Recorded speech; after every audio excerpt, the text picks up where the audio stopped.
15 degrees inside the box.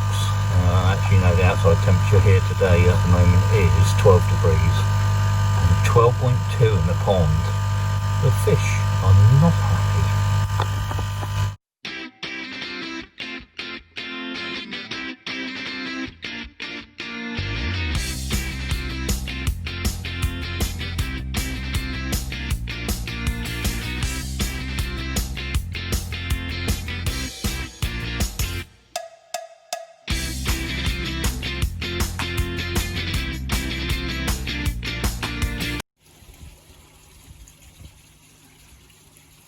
So yeah, the temperatures have really tumbled. Bright sunny day today, but I mean last night down around here it got down to 5. I think it expected to get down to 5 again. So yeah, it's come as a bit of a shock to the system, not only to me but to the fish as well. Still feeding, not on it as much as they were obviously because of the slight temperature drop. They're doing their usual round and round the merry-go-round at the moment, so I turned the air off so we can just have a little look at them. So it's really time to think about getting the covers on and heating. You all know that I'm getting an air source heat pump, so if it keeps dropping like this it's going to arrive a little bit late. Don't really want to turn the inline on, not if I can help it, because it's just too expensive. But I'll talk about the heating and side of things like that in just a second. So a quick look at little fish. Yeah, not so little. Everybody seems to be doing alright. Both the sharks have still got a little bit of a mark on their head there. Strange. Andy did sort of say, was it Hiku? But reading up on it, it just don't seem right because you know, there's colour under the skin. So it was loose. Oh, well, they not, there's not one of the stones off that. I have to fish that out and put it back in the case. But nobody seems bothered. The one fluke I found the other week doesn't seem to be spreading. Nobody's flashing. Nobody's irritated. Just like I said, just a bit peeved off about the temperatures.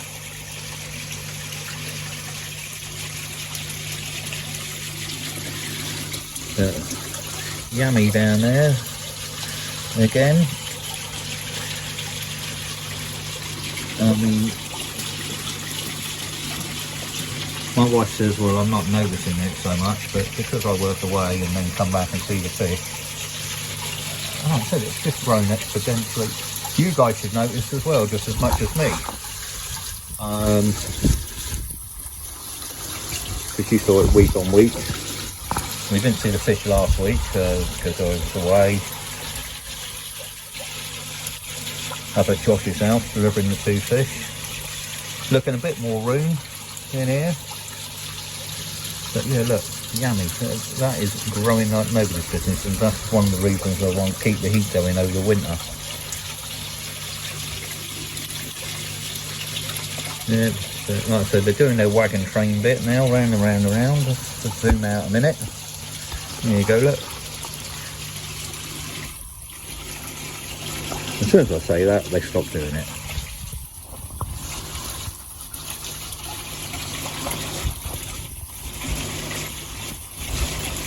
There we go. Don't know, strange it just seems to be when I turn the air off. It's a little ritual, whether it's sort of like a herd protection instinct or something like that, you know, shoaling up, oh, something's changed. Let's all get together and run away. I don't know. Strange behaviour.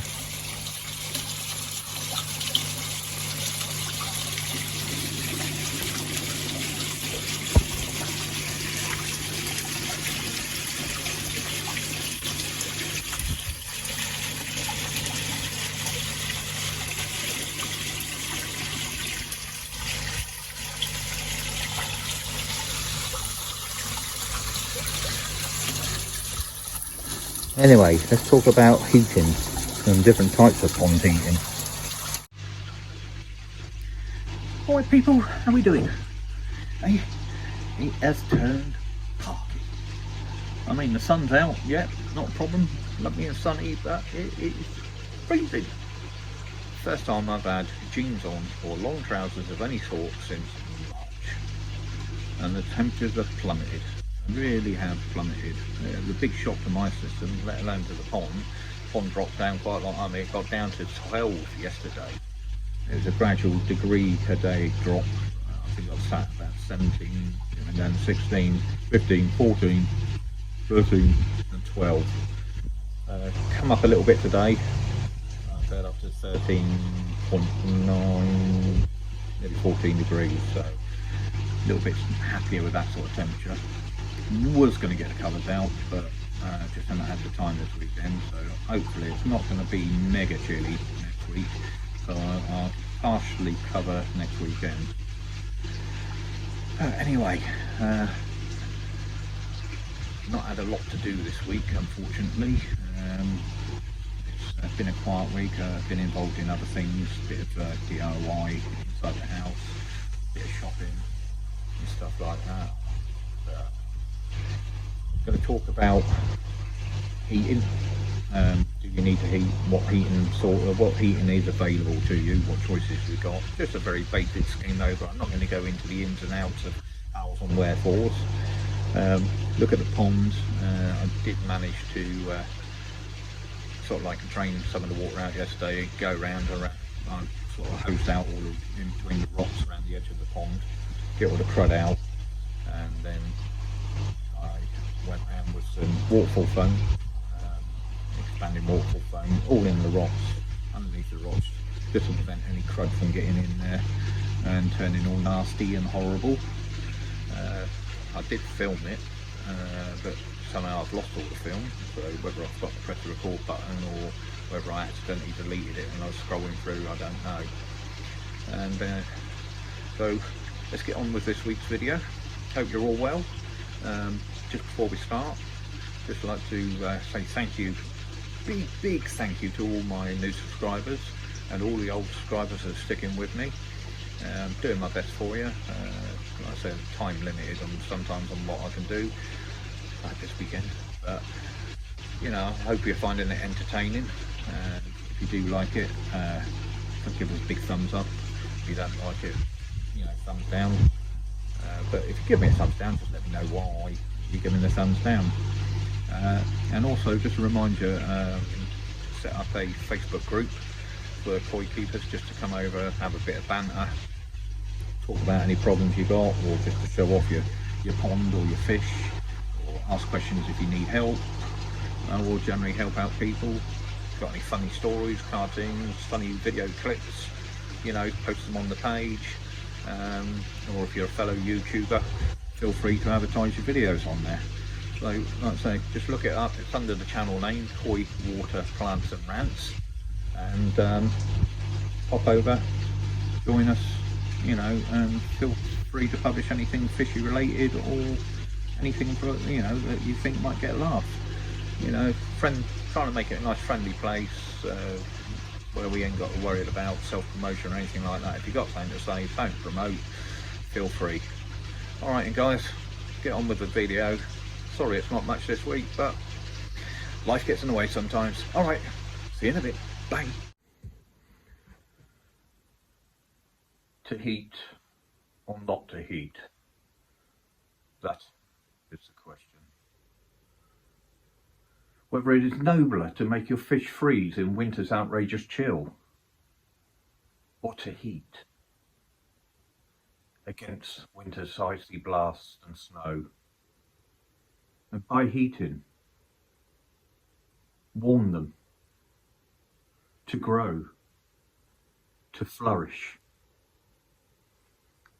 All BAFTAs greatly received.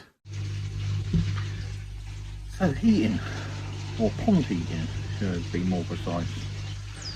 First question is, do you need to heat?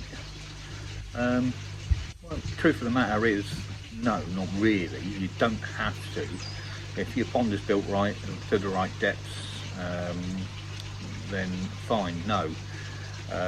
It's not necessary to heat, and there's many a fish keeper, koi keeper out there who's never heated in many years of keeping, and you know, they never had a problem, or so they claim they've never had a problem. So why do you heat? It depends on where you're coming from the hobby, really. We all, most of us, well, I'll say, love our fish and treat them like pets, like you would a dog and stuff like that, and you heat basically just to give them, you know, a nice time, keep them warm and comfortable. You've got to bear in mind that koi are cold-blooded, or fish are cold-blooded, so they have no ways of regulating their body temperature and their internal temperature. If the water's 4 degrees, their internal temperature is 4 degrees, their external temperature is 4 degrees. So it is possible, and it has happened before, where water has dropped and the water temperature has got down to minus whatever, and you know, the fish are frozen, you know, internally frozen. But fish can shut down in cold water. They can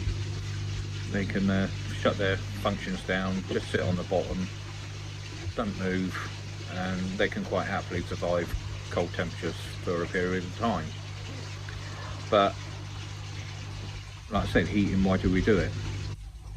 Well, if you want to keep your fish feeding all year round, maybe looking at getting a bit of growth, then you know, you want to heat, and you want to keep the pond, say, at a minimum probably of about 14, if you want to keep feeding them sort of, you know, a couple of times a day.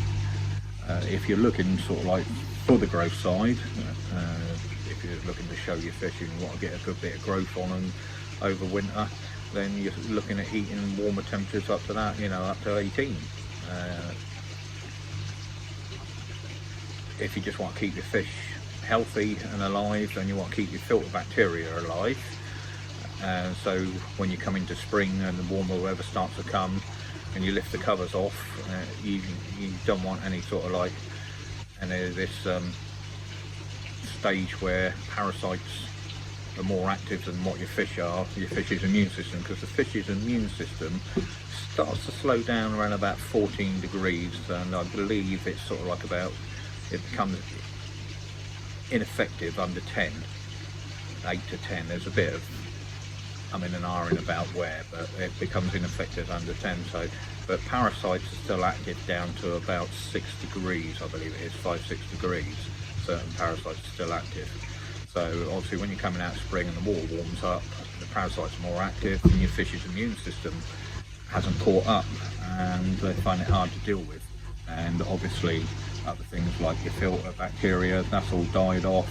So as your fish become more active, they start to feed, they produce more ammonia, and you can get sort of like ammonia spikes in the water. But just by keeping it sort of between 12 and 14 degrees all throughout winter, then you can stave off those problems.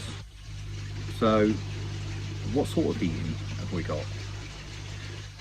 Well, you can start really, I'm going to start really basic. Start at sort of like the lowest end. Ends I probably wouldn't recommend, but you could do. So starting first off, a bog standard aquarium heater. Now, I think you can go up to sort of like 500-600 watts per aquarium heater. So a couple of those you can keep in your water, and it just sort of stave off the chill. Now bear in mind, these things aren't designed to heat vast bodies of water. They are sort of, as I said, an aquarium, so you're looking at a couple of 100 gallons to heat, not thousands of gallons. Now if you've got a grow on, and you keep your grow on inside your garage or a purpose-built fish house, shed, something like that, yeah, an aquarium heater will probably do you fine. I wouldn't recommend it, but it'll do it fine. If you're going to buy one though, and that's what you're going to use, make sure you get a very good quality one, because some of these cheaper ones, like I said, if they're constantly on, trying to heat a body of water, they are prone to sort of like break in and put in an electric charge into your water. So if you're looking after frying things like that, you can sort of like give them electric shocks. So on the sort of like the same sort of scale as that, but actually designed for ponds, is the floating pond de-icers. Now these aren't actually designed to heat your pond and keep it at a constant temperature. These are sort of like designed for more of the colder climes, maybe up north Scotland in this country, but certainly in the Americas, North Americas, where they get proper freezes. But these just float around and throw around the top of the pond. They've got a little heater thing that just stops ice from forming on the top, and so gases can escape basically. Yeah, a couple in the water throughout winter could sort of like stave off the chills, stop the water from totally getting too icy, but again, it's not something I recommend. So moving on to that, we've got the electric inline heaters. Several different types of available from varying prices, starting around about sort of like about 120, 150 pound mark, right up to sort of like 400, 500 pounds. These are great, work very, very well. That's, you know, you can keep your pond at whatever temperature you decide, not a problem, all through winter, non-stop. The downfall is they're electric. The minimum sizes you normally find is 1 kilowatt, and 1 kilowatt are only do for a very small pond. Most of us sort of like look around about the 2 kilowatt, 3 kilowatt sizes. So you've got to imagine that when these are on and they're heating your water, your average kettle's about 1 kilowatt. So if you're running a 3 kilowatt heater, that's like having 3 kettles on in your house for God knows how long at a time. Last winter I've got an inline, I've got a 2 kilowatt inline, covered. Obviously not the best covers, I've only got 10mm, I should have gone for the triple wall stuff, 25mm or something like that, maybe that would have helped. It wasn't particularly cold last year, but see, my heater on at night was on and off, on and off, on and off, and you know, probably on throughout the night, probably for about 4 or 5 hours at a time. So you can imagine sort of like how much that's going to cost. It's very, very expensive to run. Work absolutely fine, and if you're not worried about your electric, or if you've got sort of like solar or something like that, and you're putting enough back in to sort of offset the cost of these, great. They're affordable, they work, but they're expensive to run. So moving up, next band, air source heat pumps. Very, very efficient. They're getting more and more popular now actually for heating our homes, taking over from sort of like gas and electric heating in our homes. Air source heat pumps heat the water, they extract the heat from the ambient temperature around them, and they convert that heat into more heat and warm the water up, pump it into the pond, and even down to sort of like very low temperatures they can find the heat from the air around. It's, you know, it's fascinating how they work. I mean, you can stand there and think it's absolutely flaming freezing, but they'll still find heat, convert that heat into more heat, and heat your ponds. Very efficient to run, but you know, still it's electric and it can use your electric up a little bit. Now what you've got to look at on air source heat pumps is the size. So for my pond here, which is, you know, just over 10,000 litres, 2,200 gallons, I can get away with what they call a 9 kilowatt. So 9 kilowatt one, so that means for every kilowatt of power that I put in from my household, from my electric mains, I'm getting a 9 kilowatt equivalent of output. So that's how you can see how efficient they are. Going back to the inline heaters, you put in 3 kilowatts, that's how much output you're getting is 3 kilowatts, 2 kilowatts, 2 kilowatts. For 1 kilowatt, you're getting an output of 9 kilowatts in the right conditions. Now, if you can go for an inverter range on the air source heat pumps, which is sort of like reasonably new designs, it's just taking it a step further on economical running and that lot, then all the better. They're a lot better if you can afford to run any inverter lines. Downfall, they're expensive to buy, especially if you buy new, and second hand, you don't really see them come up that very often. And the other thing to think about as well is not all of them, not all makes, not all brands are suitable for ponds. There are specific ones that are suitable for ponds. I think Thermatech works quite well, Duratech, it's things like that. You've got to find ones that will operate in temperatures down to, say, I think the best you can get is about -15. So if they're still able to heat the water down to -15, generally they're okay for a koi pond. Absolutely brilliant. Well, from what I've heard, asked me at the end of this winter.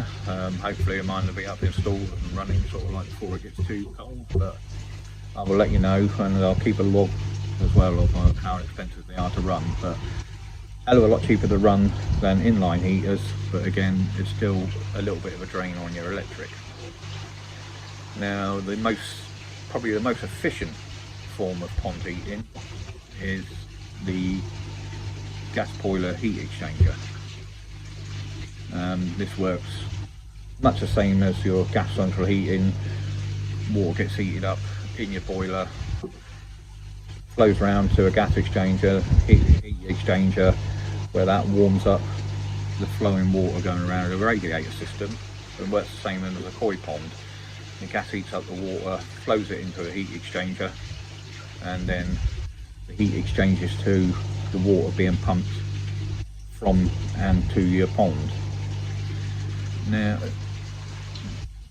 fantastically efficient, brilliant to run, very economical. Downfalls though is if your pond isn't right next to your house within easy grasp of your normal gas boiler, a majority of people have to have a separate gas boiler installed, as well as the heat exchanger and all the gubbins, the pipe work, the gas runs and everything like that go with it. So the initial outlay can be very, very expensive. Like I say, so you've got to think gas boiler, the exchanger, gas plumber to come in and do all the pipe work, install it all, certificate it and everything like that. But once it's up and running, I should imagine they probably pay for themselves in a couple of 3 years on what you'll save in sort of like electric, running an electric inline heater. So those are the main types of pond heating, just very basically. If you want to know any more, any in-depth sort of side of things, then you know, drop me a line or comment down below. But like I said, avoid the aquarium heaters and the pond de-icers. Don't really do that much. You know, at a push, if it comes to a shove, or you've got to, like I said, a grow on, yeah, okay with the aquarium heaters. The de-icing ones, like I said, that is really just to keep the top from freezing over. Just leave a little air hole in so you can get a gas exchange in the water. Inline heaters, yeah, very good, work brilliant, expensive to run. Air source heat pumps, fantastic, very economical to run, but it's still electric and it is still a little bit of a draw on your electric. How much depends on how much you sell it by. Gas heat exchangers, probably the best system that you can get if you can afford to set one up. Like I said, they're very expensive, but once they're up and running, very economical to run by a country mile. But if you don't want to heat, then absolutely you don't have to. It's entirely a personal decision. I like to heat just to stop all the hassles of the parasite problems coming out into spring, trying to keep my media alive throughout winter, and feel a little bit guilty, you know, sat there in my nice warm house looking out the window and the fish all freezing and blowing their noses on hankies and things like that. I feel a bit sorry for them. But yeah, so like I say, that's the main types of heating. If you got, like I said, you got any questions, comment down below. Very basic, but that's all this is. It's just a basic quick chat. As I said earlier, I ain't had a lot of time this weekend because I did promise she must be obeyed that I do a bit of DIY and stay away from fishy stuff this weekend, because that's all I've been doing for the last several weeks. But so you've got to keep them happy. I've been out, done a bit of shopping, bought a few nice things. So yeah, all right guys, I'll have a look at the fish, see how they're doing. Quick chat about what I managed to squeeze in yesterday very quickly, and the bit of time I did have doing fishy stuff, and let's see what we can do next week. All right, take care, bye. I've just given the filters a quick boil up and a clean. Really mucky at the moment, but that's because I sort of dropped about a quarter of the water yesterday, and jet washed off all the sides around the rocks and everything like that, and then waterfall foamed it. I did film most of this, and but when I went to check back on it last night, I seem to have lost it all, so that's out this weekend, unfortunately. But while I was in the filter here, water's bloody freezing by the way, I was having a look to see if I could see the Helix, the K Plus media that I put in there. I know I only put a few small handful in, but I thought to myself when I put it in, yeah, that'd be easy to spot. But do you think I can find a single piece of it in there at the moment? Just to see how it's doing, seeing whether it's browning off or not. But I thought it'd be easy to spot because of the extra extra ring and the little bits and pieces. It stands out from the normal K1, but I cannot find a single piece of it. And I've been at it for about 10 minutes, and it's too cold to keep putting my hands in there. Never mind. If I do come across some, I'll find it. I'm going to put some in next year. It's pretty pointless putting it in this year now, but next spring I will be putting in probably 25 kilos, 25 litres, sorry, just to see how it does. Want the extra media going in.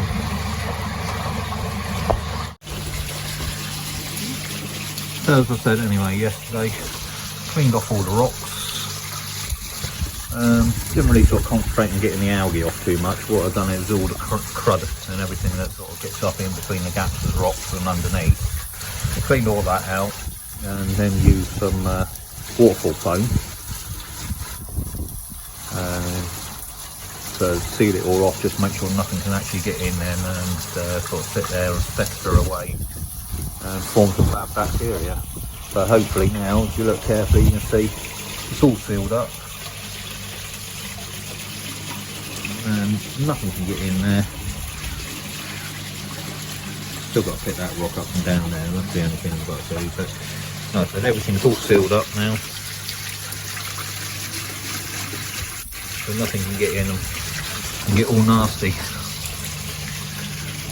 You couldn't see the pond after I'd done that yesterday, hosing it all off. And yes, I know you're going to say what about tap water and chlorine. I run it through the filters into my jet wash. It's only coming through about 3 litres a minute, but that was enough for the jet wash to be able to work and clear everything out.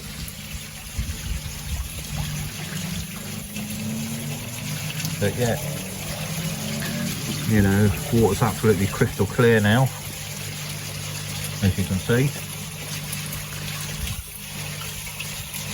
Just under 14 degrees today, so it's come up a bit since yesterday. So the fish are feeding, they're not on it going nuts, but you know, they'd quite happily take a little bit of food. A little bit of a shock of the system with the temperatures. Air source heat pump is on the way, as I keep saying, but it's not going to get here towards the end of October. So unfortunately, they might have to suffer a little bit. I really don't want to turn the inline on, but I'm going to get the covers out. I'll probably leave it this week, and then I'll cover next weekend. Patch and Amanda down there, always on the heat. I reckon it could be -10 and they'd still be feeding. Courtesy the cow. Yummy.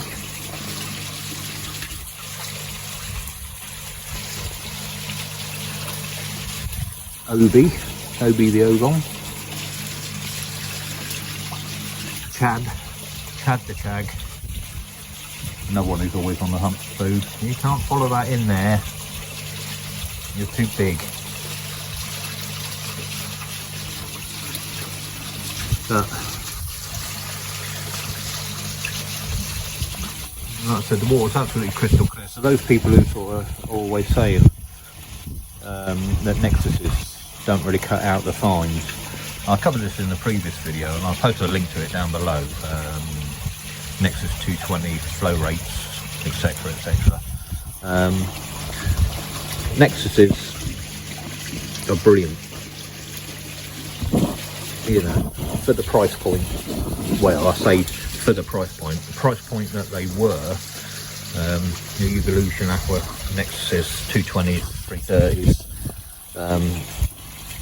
are excellent filters if you set them up right. And this is the thing, it's setting them up right.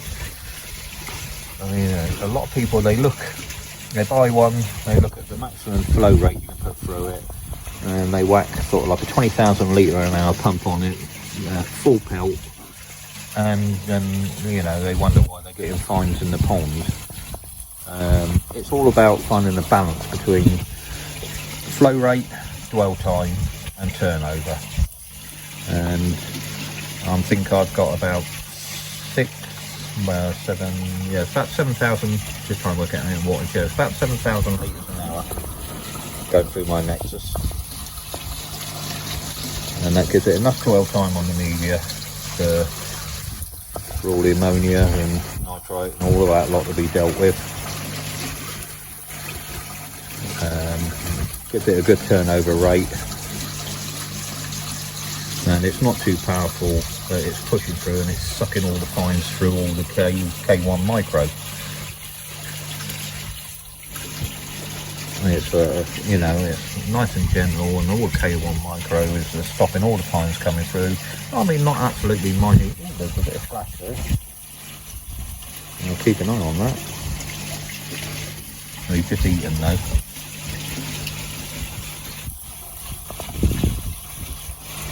They might just be clearing his gills out.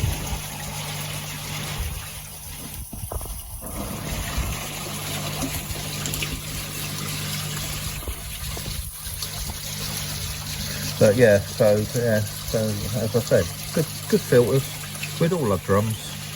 Of course we would. But it's having the budget to buy a drum and all the other things that you require. You can't have it all at once. You've got to do it bit by bit, unless you're absolutely minted. Unfortunately I'm not, so it just has to be bit by bit like most of us. And like I said, air source heat pump, that's on the way, and that's going to cost a small fortune. And then after that I'm going to get a bead filter to go between the skimmer and the shower. And talking of showers, as I was talking about heating just a little while ago, one of the fastest ways to cool down your pond is to leave your shower going over winter. Now it's not a problem, you can leave it going over winter, I do, but when the covers go on, I put a polycarbonate cover around the shower, all four sides, and a lid. Leave a small gap for gapping off, and you know, that protects it and it keeps the water warm, because the blade of water coming out there, like I said, when you get cold wind coming across and hitting that blade, it's one of the fastest ways of actually cooling your water down. So yeah, by all means leave your backing shower going over winter, but just make sure that when you put your covers on that you put a cover around your shower and make sure that the blade of water coming in isn't exposed. And then you can leave it going and you ain't got to worry about your bacteria. Your friendly bacteria dying off. You can keep it going, not a problem. It's entirely up to you. It's just something I do. I leave all my filters going, including that when it's all covered in, which we will see shortly. Because I think with the temperatures the way they are at the moment, I'm definitely going to be putting my covers on next weekend. Would love to have done it this weekend, but They're all stuck down the back of the shed there, and I just been having to do DIY and to keep her, who must be a babe, happy. So, because it's all about fish with me. Little Sophie says, fish, fish, fish, bloody fish.